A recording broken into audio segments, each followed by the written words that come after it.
Imagine yourself stuck in this nightmarish scenario. Your loved one has been kidnapped by the ultimate evil.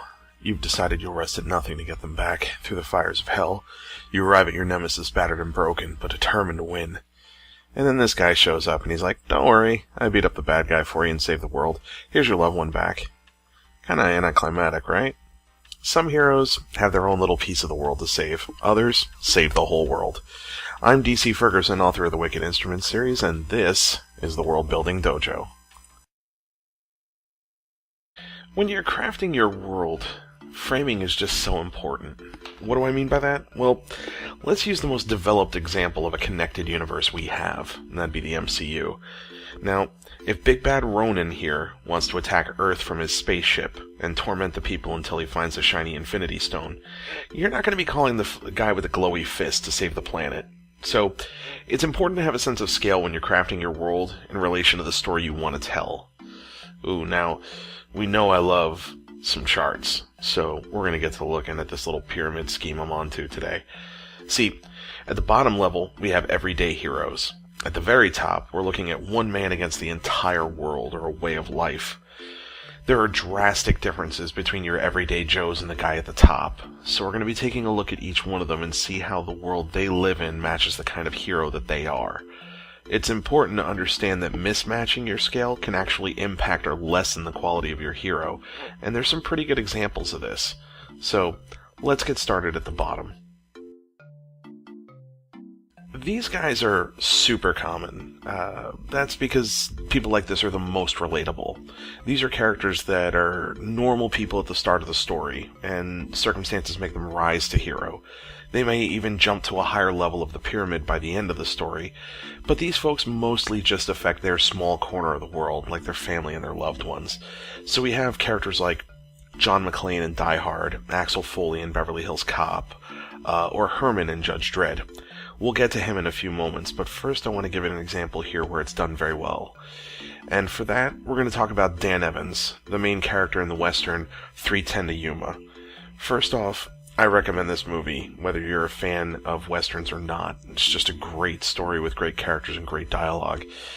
Dan Evans is a poor rancher that runs across the famed outlaw Ben Wade.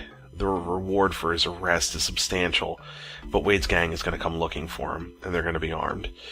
To be sure that he gets the reward to save his family's ranch, Dan Evans agrees to bring Wade to the train station to catch the 3:10 to Yuma.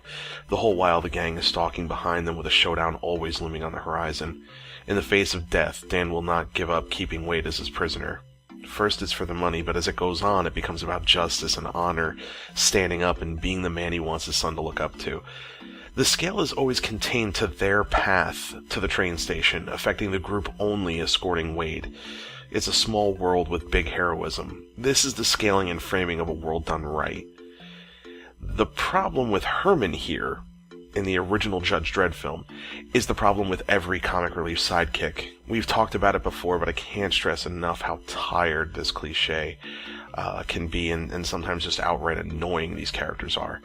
See, we're talking about an everyday guy who is to rise to heroism, but the plot of the story takes place a few levels above him, affecting the highest levels of power. So what you get is this classic in over his head or fish out of water sidekick that has to be there for some small reason and does nothing but crack jokes and complain about it and beg to be saved the whole story long.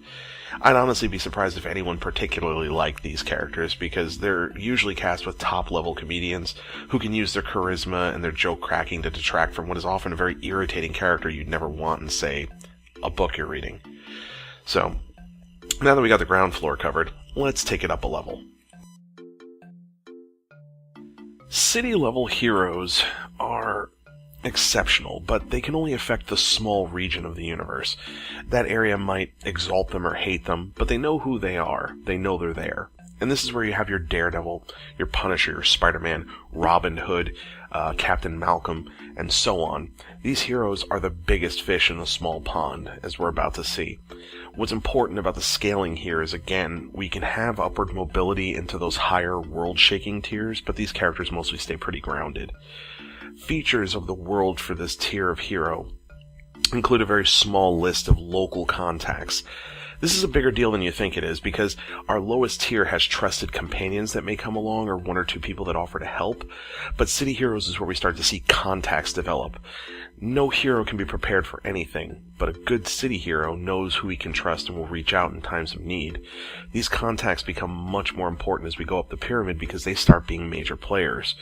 It's an old lesson, but remember, major players are defined by their seat of power and their yay or nay opinion of the status quo. How that plays into the world of our heroes we'll get into later as we talk about bigger heroes and bigger contacts. For now, it's example time, and what a better example than Wesley from The Princess Bride. The Dread Pirate Roberts is known by reputation, and it's his lost love Buttercup that warms his heart back up. He takes all the skills he's learned since he disappeared to that magical place where people go to become Batman. I'm pretty sure it's in Tibet or something. Anyway, Wesley's aim is to stop Prince Humperdinck from marrying Buttercup, so he'll take down all the guards, storm the castle, defeat the ruling body of Florin. Tall order, but he has help. The whole of this story is on a larger scale than our 310 to Yuma example, and as well it should be. We start seeing contacts and supporting characters more. The world is bigger around them and there's more locations to visit. In general, there's just more world here. Now, this is not an example done wrong, but I want you to pay very close attention to Spider-Man Homecoming. See, in the original Spider-Man movies, without a connected universe, Spider-Man is the biggest deal in the city. He's one of us, and everybody knows who he is. J. Jonah Jameson thinks he's a menace, the whole nine. In a more connected world, where Iron Man and Captain America and a Thunder God have saved New York from destruction by an alien force, Spider-Man is just that cool guy that old ladies buy churros for. Sure, he'll scale up going into Infinity War and all that, but do you notice how a bigger world makes Spider-Man seem less exceptional? Keep in mind, this is one of my personal favorite comic book characters, and I think this movie was the best version of him, but it's a very important lesson on how scaling can affect just how big of a hero your hero is. In a world with gods among men and mighty generals of an alien purging army, one hero's journey can feel like a dime a dozen. This movie is more like a cautionary tale, because done well, you get this. Done poorly, your hero gets watered down and doesn't feel important at all. Now, at this level, our hero has a network of contacts from all over the place. His influence and reputation are well known in the places he needs to be known. He can effect major change to the areas around him and can go outside of his sandbox when he needs to. These heroes, though, they still have a home, something that ties them to the real world. Even with those ties, make no mistake about it, these heroes have been in the game a while, and they are major players themselves. Now, if I'm being totally honest, the best example of this character in recent memory is definitely John Wick, which of course is the right way to go, but you know I love the deep cuts, and we are gonna go ham in this video.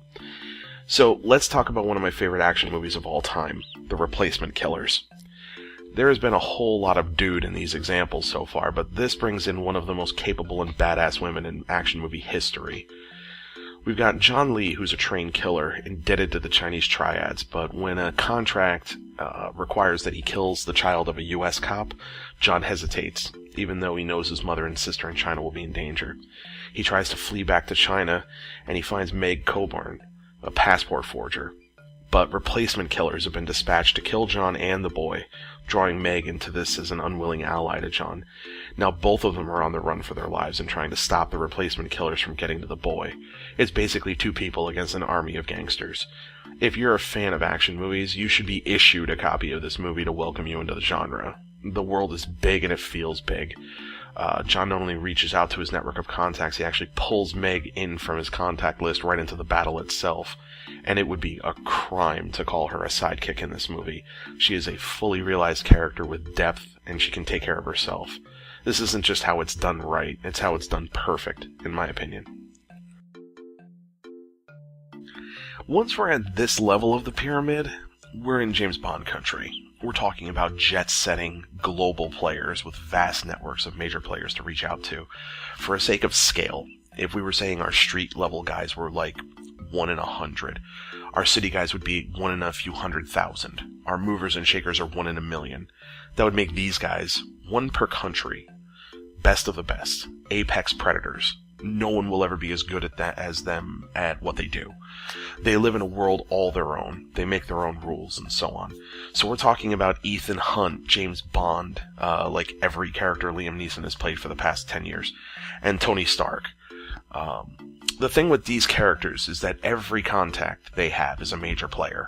Their world is the whole world, and as such, their stories usually span multiple countries, cities, and settings. They go out of the way, and to exotic places. They party with the most unreachable and important people.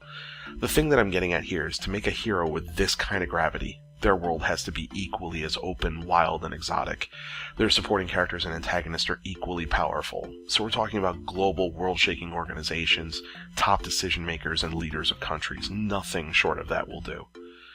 The best example I can really give for this one, honestly, is Arnold Schwarzenegger in True Lies. Though this movie was using this level for comedic effect, all the tropes are the same.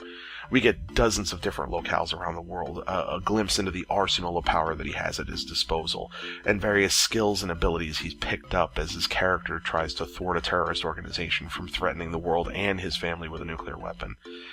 It's just a spectacular movie for blockbuster action, clever dialogue, and humor. A lot of these films are super serious, like the recent James Bond movies, while others are very action-heavy, like the Mission Impossible series. Those are all very good movies too, and I do enjoy them, but I really like the idea of looking at True Lies to see the genre in a different light, where the world building stays the exact same. Get ready for this one, folks, because this hero is not going to be playing around. There's no comedy, there's rarely any action, and this hero almost exclusively can only succeed by dying and becoming a martyr. This hero isn't motivated by anything except for their own personal convictions, their own beliefs. Society itself has fallen asleep at the wheel. Something has made them all fall in line under tyranny. This hero is the first to break step with the march of progress, and they will be the spark that lights the whole powder keg. Now, you've seen this example with Katniss Everdeen in the Hunger Games. She's definitely in this bracket, sort of. See, she sets off a whole revolution and actually sees it through. Most of our greatest examples don't get to do that. Braveheart would also fall into this category, if you're just watching the movie and haven't read the actual history.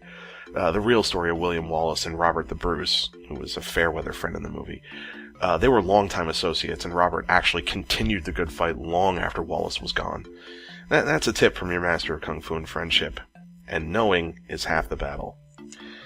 Anyway, we can also use V for Vendetta as another wonderful example. As a matter of fact, the anti-hero version of this is Alex in A Clockwork Orange, but that's a pretty deranged example that gets into some seriously heavy philosophy about criminal reform and ethics. So, instead, for the best example I can give you, it is deep cut time again. That is right. We're talking about 2 for the price of 1 today, and this one is so deep, I feel like I'm the only one that may have seen it. We're looking at the 1995 made-for-Showtime movie, Harrison Bergeron, which is loosely based on the Kurt Vonnegut short story of the same name. The quick version is that through eugenics and technology, Harris grows up in a post-war society with full-on egalitarianism. Society is using selective breeding, arranged marriages, and technology to create a perfectly average society where everyone is equally average at everything. Harrison, despite aiming for C's, keeps getting A's in school, even though the intelligence damper on his head keeps getting tuned up to slow his brain down. Harrison is brought into a secret society that runs the world, full of intelligent people like him. But when given the chance, he locks himself in a TV studio and goes on for hours, educating people and extolling the virtues of free thought. Now, if that sounds pretty dystopian, there's a reason for that. These characters, Katniss, V, Harrison Bergeron, they all have dystopian backdrops. The risk here is that dystopian worlds often have a rise to power that seems hard to swallow, especially as more dystopian stories have popped up, like Divergent, The Maze Runner, and all those that are trying to get in on that Hunger Games pie. Each one has to come up with an increasingly more ridiculous dystopian world to be original. I mean, come on, Mad Max even threw his hat back in the ring. What my best advice would be for worlds like this is caution. Less is always more. Take existing historical dystopia and expand on it. Hooks like mazes and kung fu teenage superheroes sound more like gimmicks, and less like the careful and necessarily dark worlds that these people inhabit. Also, it's important to remember, these heroes would be lucky to find one, maybe two allies in worlds like these. Thoughts against the state amounts to treason and is punished harshly.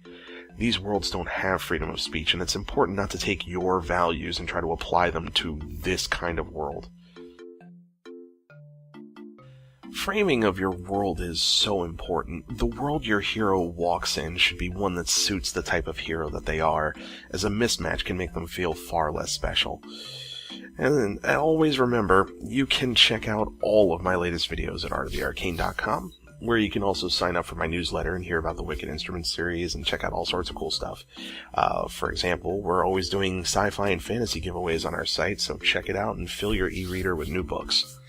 Help out the Master of Kung Fu and Friendship by hitting that like and subscribe button to hear about new videos. And as always, I'm DC Ferguson. Now have fun and get crafting.